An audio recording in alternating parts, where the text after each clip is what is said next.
Hello guys, welcome to my channel. Today in this video I am going to show you how to enable or disable HDR video mode on Windows 10. So if you have any HDR video which you want to play, or if you want to play HDR video games, then please follow the steps. Go to the start menu and then click on settings,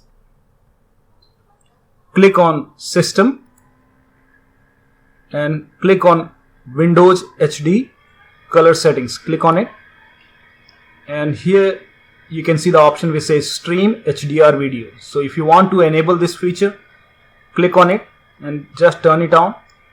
Now on the bottom here you can see option which says optimize for battery life. When you select this option, it will go ahead and save your battery life. But if you want to optimize for image quality, you don't want to compromise with HDR content, you can go ahead and select optimize for image quality. So whatever you want. When you select optimize for battery life, here you have an option which says don't allow streaming HDR video on battery.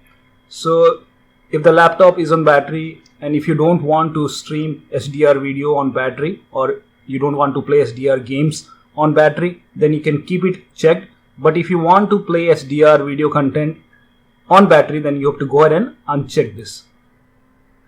So this is how you can go ahead and enable the HDR video on Windows 10. So that will be all. Thank you so much for your time, and please like this video and subscribe to my channel.